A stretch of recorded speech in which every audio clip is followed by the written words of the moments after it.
하나님 말씀은 시편 135편입니다. 시편 135편 1절 말씀부터 보겠습니다.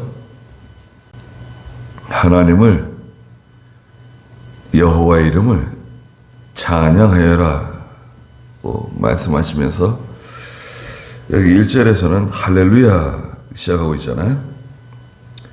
할렐루야는 여호와를 찬양하라 는 뜻이죠. 무엇을 찬양할 것인가?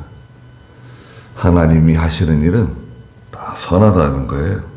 3절 중간에서는 여호와께서 하시는 일은 모두 다 선하시다.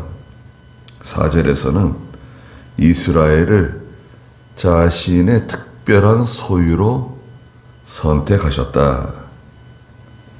또 하나님께서는 6절 마지막에서는 자신이 기뻐하시는, 하나님께서 자기가 기뻐하시는 일을 행하신다는 겁니다.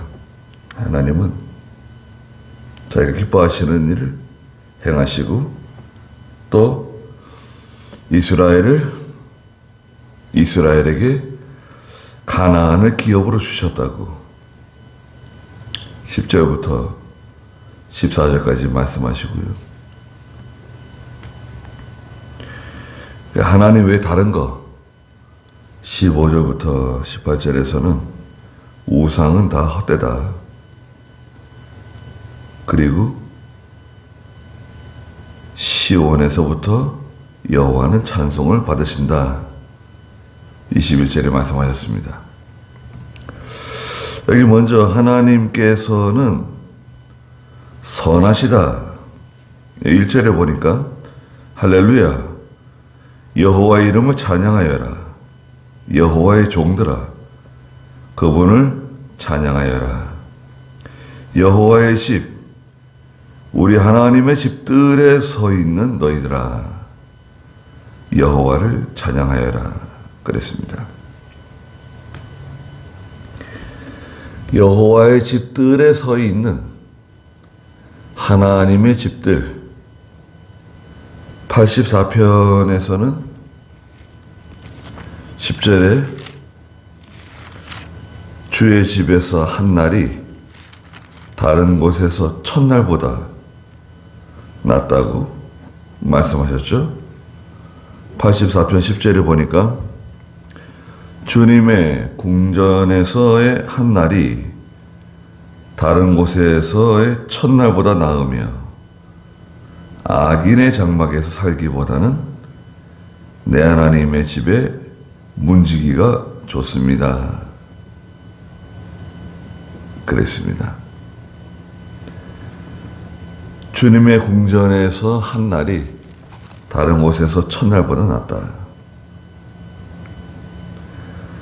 우리 하나님의 집들에 서 있는, 항상 하나님의 집에 거하고 하나님의 집을 사모하고 하나님의 집을 향해서 달려나가는 저희가 되어야 됩니다. 3절 여호와를 찬양하여라. 여호와는 선하시며 그분의 이름이 아름다우니 그분의 이름을 찬양하여라. 네, 하나님께서는 하시는 일이 다 선하세요. 하나님의 일은 다 선하다. 100%예요. 하나님께서 하시는 일은 조금도 선하지 않은 일이 없어요. 하나님은 다 선이세요. 또 이 선은 하나님이 기뻐하시는 일이다고 말할 수 있어요. 하나님이 기뻐하시는 일이 선이에요. 선을 행하라. 하나님이 기뻐하시는 일을 행하라. 하나님 편에서 생각하고 하나님 편에서 일해야 됩니다. 그렇지 않으면 하나님이 기뻐하지 않으세요. 4절에 여호와께서 자기를 위하여 야곱 곧 이스라엘을 자기의 특별한 소유로 택하셨기 때문이다. 여기 세 가지가 있는데요. 첫째는 여호와께서 자기를 위해서 하신다는 거예요. 하나님께서는 하나님의 영광을 위해서 행하세요. 하나님께서는 하나님의 영광을 위해서 행하신다. 모든 일을 자기를 위하여. 두 번째는 야곱 곧 이스라엘을 자기의 특별한 소유로 삼으셨다는 거예요. 하나님의 특별한 소유. 이스라엘은 하나님의 특별한 소유다. 야곱은 하나님의 특별한 소유다. 오늘날 하나님의 백성은 하나님의 특별한 소유예요. 그리고 하나님께서 택하셨다는 겁니다. 하나님의 선택. 하나님께서 뽑으신 거예요. 하나님이 택하시고 하나님이 선택하시고 자기의 특별한 소유로 택하셨기 때문이다. 그랬습니다. 5절에 여호와께서 위대하시며 우리 주님은 모든 신들보다 크심을 나는 알고 있다. 하나님은 위대하시고 또 하나님은 다른 어떤 신들보다 크심을 나는 알고 있다. 다른 어떤 신은 누군가요? 하나님 외에 다른 모든 것은 다 마귀들이고 우상들입니다. 하나님 외에 모든 것은 다 마귀 역사고 우상들이에요. 하나님 외에 다른 신이 없어요. 하나님 외에 다른 신이 있다. 그러면 그거는 이단이에요. 옳지 않습니다. 정당하지 않아요. 다른 것을 자꾸 찾잖아요. 가령 예를 들자면 고대로부터 지금까지 다 다른 신을 찾았습니다. 하나님을 발견하지 못한 사람들이 수많은 우상을 섬기고 그 제단에 제물을 갖다 바치고 또 그 제물을 위해서 수많은 희생을 드렸습니다. 심지어는 사람까지 우상의 제물로 갖다 바치는 그런 참 죄를 지었습니다. 오늘날에도 이 세상과 이 세상에 있는 것들이 이제 우상이 되어가지고 우상을 섬기는 거잖아요. 하나님보다 더 사랑하는, 또 하나님보다 더 의지하는, 또 하나님에게 지배받는 것보다 더 지배받는 그 어떤 대상, 영적 우상들이잖아요. 하나님 외에 다른 신은 없다. 또 이 지구상에 있는 인류 외에 우주의 어떤 곳에 아마도 생명체가 존재할 것이다. 인간과 비슷한 혹은 인간보다 더 뛰어난 어떤 존재가 있을 것이다. 가정이죠, 가정. 가정하고 추측하고 그것을 찾고 있죠. 미확인 물체, 그 말이 맞아요. 다 미확인이에요. 그럴 것이다. 아마도 우주 공간에 수많은 별들이 있는데 네. 헤아릴 수가 없어요. 네. 과거에는 눈으로 볼 수 있는 별들이 100만 개에서 200만 개 정도밖에 되지 않았습니다. 그런데 알고 봤더니 우리 태양계와 같은 이런 별들이 또 100만 개, 200만 개 되는 거예요. 그게 지금 은하수잖아요, 은하수. 그리고 소우주, 대우주, 또 그 밖에 있는 우주. 너무나 참. 그리고 이 우주가요, 연구를 해보니까 젊은 우주예요, 젊은. 우리가 살고 있는 이 우주는 상당히 젊은 우주다. 왜 그러냐? 지금도 계속 새로운 별들이 태어나고 있어요. 수없이 많이.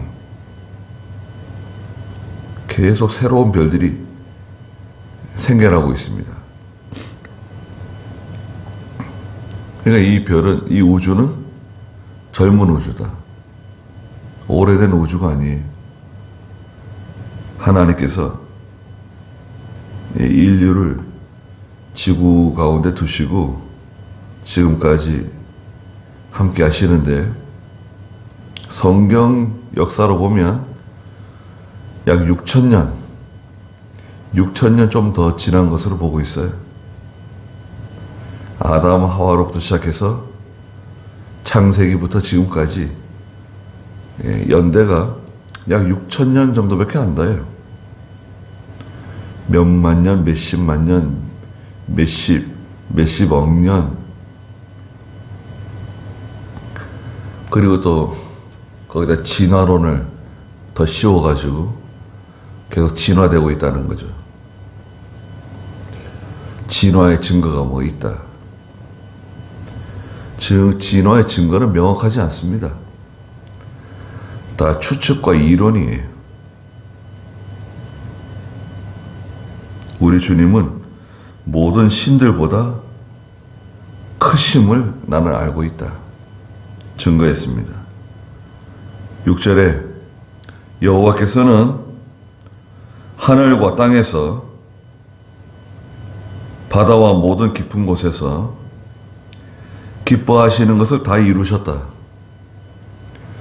하나님은 기뻐하시는 일을 행하세요. 자신이 기뻐하시는 일을 행하십니다. 우리 사람들은 잘 이해가 되지 않아도 하나님은 자신이 기뻐하시는 일을 행하십니다. 왜 그렇게 하셨을까? 우리 시간이 지난 다음에, 현재는 잘 알 수가 없습니다. 현재 시간이 좀 지난 후에 우리는 그 일을 돌아보고 하나님께서 그렇게 하시려고, 하나님이 저렇게 하시려고 그렇게 하셨구나 하는 것을 알 수 있습니다. 하나님 그렇게 하기를 원하시는 거예요. 하나님께서 그렇게 하시려고 그렇게 하셨다 하는 것을 알 수 있습니다. 시간이 좀 지난 후에. 지금은 다 알 수 없어요. 지금은 하나님이 하시는 일을 우리가 다 알 수 없습니다. 그러나 시간이 지나면 하나님께서 우리에게 모든 것이 합력하여 선을 이룬다는 것, 하나님의 구원은 실패하지 않는다는 것, 또 여기도 말씀하신 것처럼 하늘과 땅, 바다와 모든 깊은 곳에서 하나님께서 기뻐하시는 것을 다 이루신다. 것을 우리가 알 수 있습니다. 7절에 그분은 땅 끝에서 안개를 일으키시고 비와 천둥을 보내시며 자기 창고에서 바람을 내신다 그랬습니다. 하나님께서 모든 이 자연계를 사용하셔서 땅 끝에서 안개를 일으키시고 비와 천둥을 보내시고 또 바람을 보내셔서 자기 창고에서 바람을 일으키셔가지고 바람을 통해서 하나님께서 일하세요. 바람이 중요합니다. 이 지구상에는 바람이 불고 있는데요. 계시록에서는 이 바람을 전쟁이라고 말씀하셨어요. 전쟁의 바람이 분다. 또 이 자연계의 바람,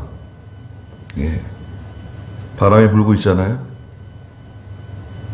차가운 공기와 더운 공기로 인해서 바람이 불고 있습니다.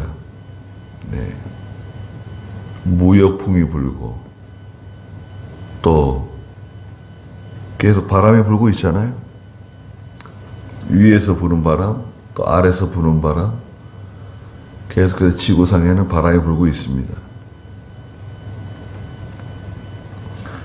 하나님께서 천사를 보내시고 바람을 통해서 일하신다고도 말씀하셨죠.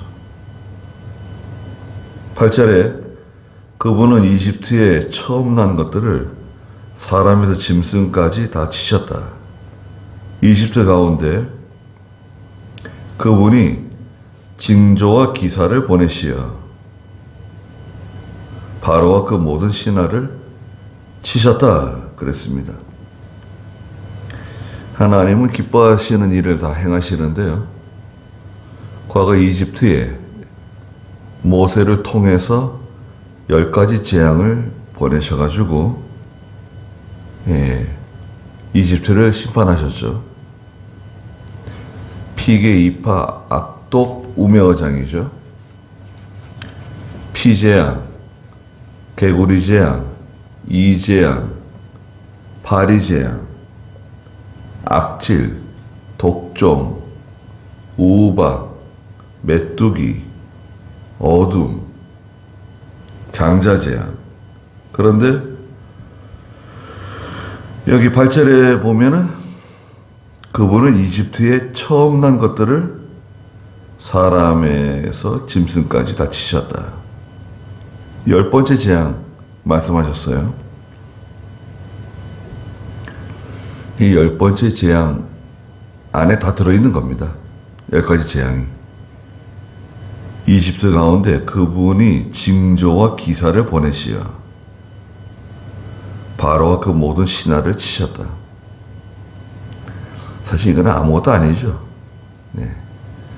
역사적으로 또 교회사적으로 볼 때는 중요한 역사적 사건이지만 하나님께서 행하시는 일 가운데 이것은 극히 작은 겁니다. 아무것도 아니에요.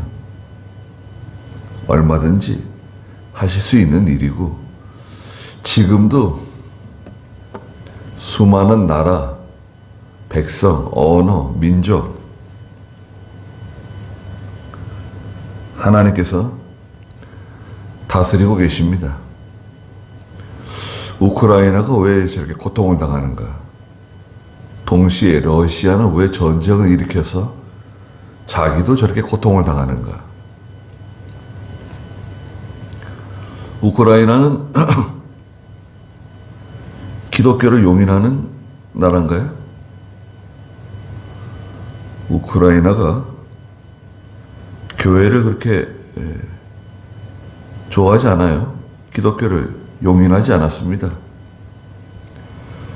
그 러시아 정교를 섬기고요. 러시아 정교는 상당히 이단적이에요. 미신적입니다. 예.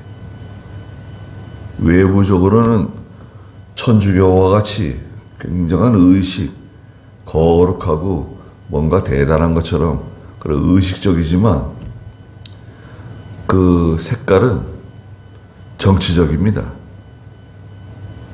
공산주의와 연합한 기독교예요.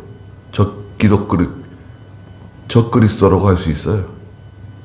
공산주의를 인정해 주는 거예요. 푸틴은 인정해 주는 거예요.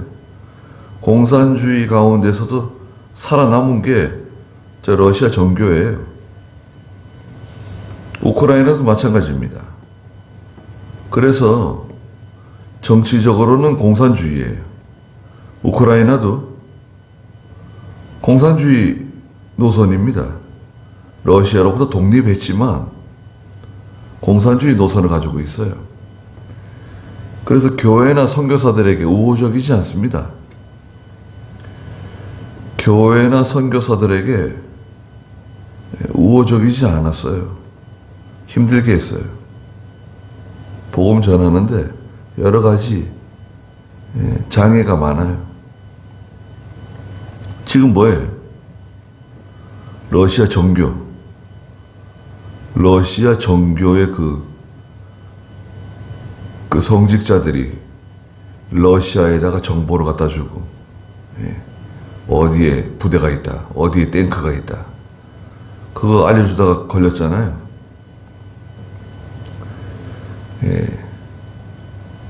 우크라이나나 러시아나 큰 차이가 없습니다. 독립은 돼 있지만 공산주의예요. 하나님이 기뻐하지 않습니다. 이번에 이 전쟁을 통해서 러시아도 그렇고 우크라이나도 그렇고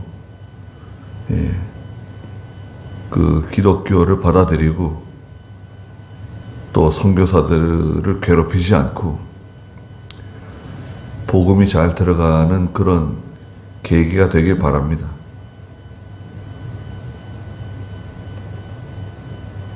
네, 거기까지 하죠.